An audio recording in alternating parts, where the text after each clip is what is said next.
Okay, camera on, lighting on.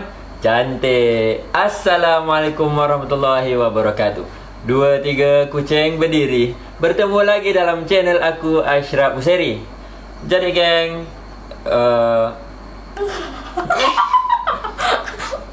geng, konten aku pada kali ini adalah berkaitan dengan sedikit maklumat ataupun perkongsian yang wajib ataupun yang mesti korang tahu. Taklah wajib, tapi korang perlu tahu sebab benda ni sangat penting, sebab boleh melibatkan kerugian yang sangat besar.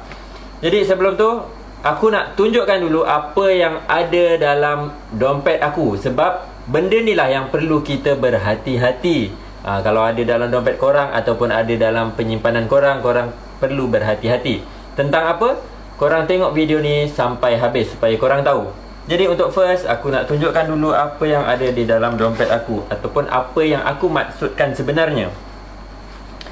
Okey, jadi sebenarnya geng, aku hari ni nak cerita ataupun kongsi kepada korang berkaitan dengan duit lama, duit yang pernah digunakan pada zaman dahulu, pada waktu dulu lah. Kalau RM2 ni macam baru-baru lagi lah, korang mesti tahu kan. Kalau yang ini memang agak lama.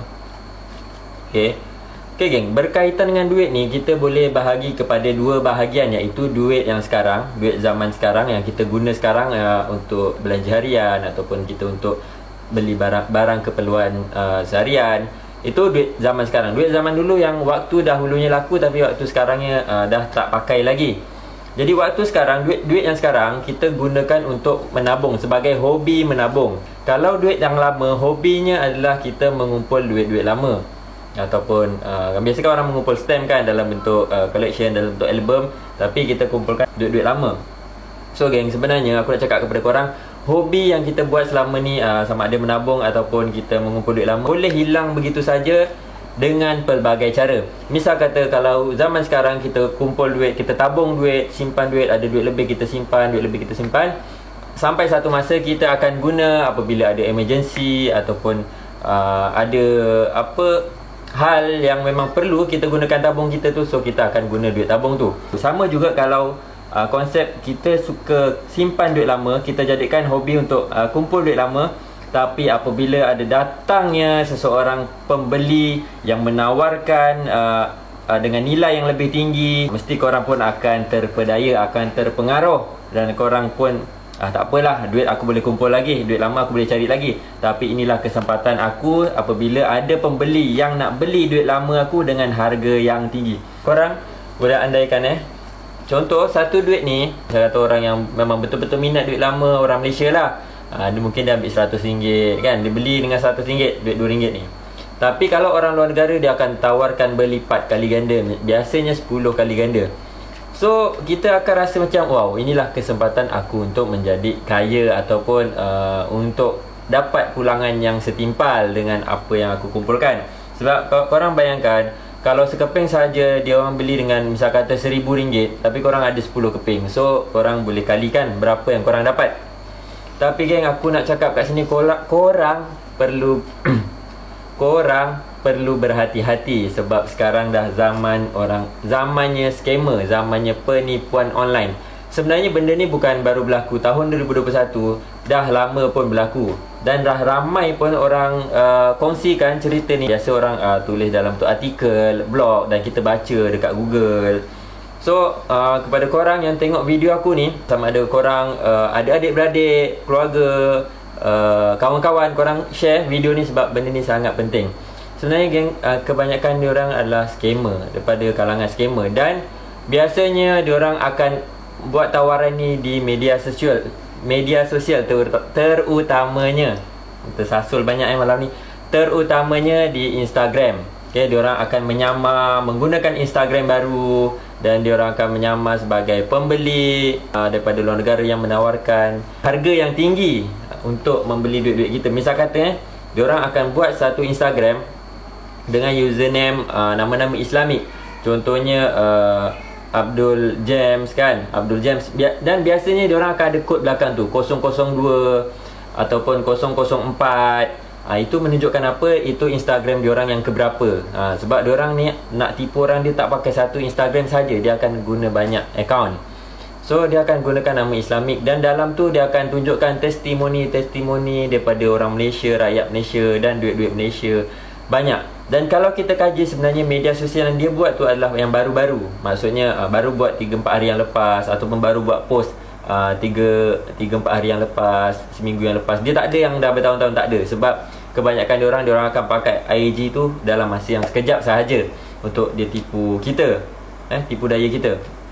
Biasa tipu daya macam saya cakap lah tadi, dia akan menawarkan nilai yang lebih tinggi. Dia akan tanya, ada tak duit ni? Kalau ada, saya nak beli dengan harga RM10,000 sekeping. So daripada situ, ini permulaan cerita permulaan cerita macam mana dia orang nak tipu. So dia orang akan jumpa kita dulu, maksudnya dalam media sosial lah. Dia orang akan message kita ataupun chat kita, tanya ada tak duit lama, kalau ada dia nak beli dengan harga sekian. Dan dia nak beli, korang setuju, nanti dia akan minta nombor akaun bank korang supaya dia orang boleh transfer duit. Dia orang akan minta nombor akaun je, dia orang tak minta password. So kita lebih yakin lah, oh selamatlah bank aku, sebab dia tak minta password, dia cuma minta nombor akaun. Macam ni geng, bila dia dah minta nombor akaun, alasan dia akan menggunakan transfer bank ataupun apa tadi istilahnya, dia maksudnya dia akan masukkan duit tu lah. Contoh dengan sekeping ni, contohnya dia beli dengan harga 2,000 sikit kot, 10,000 lah ni aku letak. Okay, 10,000 misal kata dia nak beli 10,000, lepas tu aku pun bersetuju, dan aku pun bagi nombor akaun bank aku kat dia. Lepas tu dia pun cakap dia dah masukkan, dan ditunjukkan screenshot bagi kat aku kan. Aku pun lah dia dah masukkan duit. Lepas tu dia pun tunjukkan email dia, maksudnya yang menunjukkan dia tu dah membuat transaction. Okay, so aku pun percaya, dan dia kata 2-3 hari lagi duit akan masuk. Aku pun percaya, sebab yelah biasa duit luar negara kan, mungkin ada tempoh yang beberapa hari untuk dia masuk ke bank kita kan. So dia akan gunakan alasan itu. Kita pun tunggu, rupa-rupanya 2-3 hari tu kita bukan dapat duit lagi, kita baru dapat panggilan. Biasa panggilan tu daripada mana-mana pihak, pihak polis, pihak custom, pihak mahkamah, banyak. Dan dia orang akan memberi banyak alasan. Misal kata daripada pihak custom ke apa, dia call menyamar. Dia ni scammer, dia bukan custom yang betul, dia ni scammer menyamar. Dia menyamar kata apa, awak ada terima duit sejumlah 10,000 daripada luar negara. Sebenarnya duit tu tersekat, so awak kena buat pembayaran dulu supaya duit tu boleh lepas ke tangan awak. So kita pun tanya, berapa ya perlu bayar? Oh, dia kata 2,000. So kita pun bayar 2,000. Bila kita dah bayar 2,000, duit pun tak dapat lagi 10,000 kat kita. So kita macam tanya, kenapa tak dapat lagi? Duit tak dapat. Tak lama pihak lain pula call, cakap duit tu boleh dilepaskan kalau kita bayar pampasan apa. Maksudnya dia akan cuba cari tipu helah untuk kita buat pembayaran kepada pihak diorang. Sebenarnya duit tu kita tak dapat pun, 10,000 tu bukan bagi kat kita. Itu sebagai medium, dia boleh tipu helah kat kita kan. Lepas tu dia boleh kutip duit pelan-pelan daripada kita. So korang yang tengok video ni, korang share kepada orang di luar sana, sebab aku yakin diorang banyak memang. Yelah, duit ni bila aku cakap dia pernah digunakan pada zaman dahulu, maksudnya duit ni banyak, bukan sekeping pada aku saja, maksudnya pada orang lain pun banyak. Bila banyak, jadi kemungkinan tu orang luar negara tipu rakyat Malaysia kita lebih luas. Okay, pada korang yang masih kurang faham apa sebenarnya aku nak sampaikan ni, korang boleh search dekat Google tentang penipu jual beli duit lama kan. Ramai dah sebenarnya, banyak yang kena tipu. Ada yang kena tipu sampai 10,000. Scammer ni bijak, tapi kita perlu lebih bijak lagi daripada scammer. Itu saja video perkongsian aku pada hari ini. Jadi kepada korang yang baru datang kat channel aku, jangan lupa subscribe, like, comment, share, semua korang buat macam biasa. Turn on notification supaya korang tak terlepas video-video daripada aku. Itu saja daripada aku. Ada yang nak beli 10,000. Serius ni, serius 10,000. Tak adalah. Okey, itu saja video daripada aku. Assalamualaikum warahmatullahi wabarakatuh. This could be good for me. Lately I was feeling